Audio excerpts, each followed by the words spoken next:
നമ്മുടെ ISROയും നാസയും ഒക്കെ വിക്ഷേപിക്കുന്ന റോക്കറ്റുകൾ നിങ്ങൾ ശ്രദ്ധിക്കുകയാണെങ്കിൽ ഒരു ഘട്ടം കഴിയുമ്പോഴേക്കും അതിൻ്റെ ഓരോരോ ഭാഗങ്ങളായിട്ട് അടർന്നു വീഴാറുണ്ട്. എന്തുകൊണ്ടാണ് അത് നടക്കുന്നത് നിങ്ങൾ ചിന്തിച്ചിട്ടുണ്ടോ? അതിന് പിന്നിലെ രഹസ്യമാണ് നമ്മളിപ്പോൾ ഡിസ്കസ് ചെയ്യാൻ പോകുന്നത്. അതിനുവേണ്ടി നമുക്ക് വേണ്ടത് റോക്കറ്റ് ഇക്വേഷൻ ആണ്.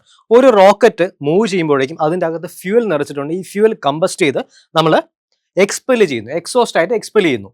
അതുവഴി കിട്ടുന്ന ത്രസ്റ്റ് വെച്ചാണ് നമ്മൾ റോക്കറ്റ് മൂവ് ചെയ്യുക.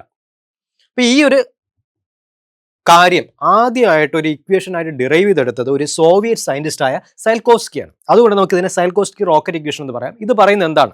റോക്കറ്റിന്റെ വെലോസിറ്റി അതിനെ നമുക്ക് എക്സോസിന്റെ വെലോസിറ്റിയെ ഒരു ലോഗരിതമിക് റേഷ്യോ ആയിട്ട് നമുക്ക് മൾട്ടിപ്ലൈ ചെയ്യാം. ഈ റേഷ്യോയ്ക്ക് അകത്ത് എന്താണുള്ളത്? വളരെ സിമ്പിൾ ആയിട്ടുള്ള രണ്ട് ആൾക്കാരാണ്.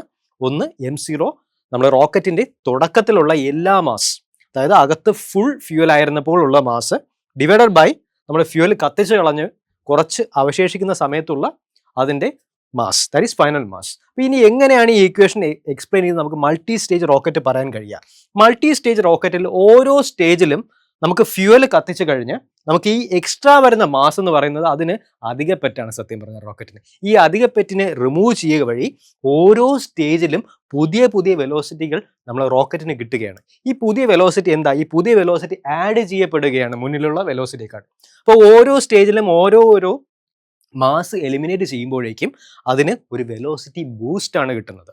അതുകൊണ്ടാണ് ഈ മൾട്ടി സ്റ്റേജ് റോക്കറ്റുകൾ ഈ എക്സ്ട്രാ വരുന്ന ഓരോരോ ഘട്ടമായിട്ട് ഓരോരോ ഭാഗങ്ങൾ അടർന്ന് മാറുന്നത്.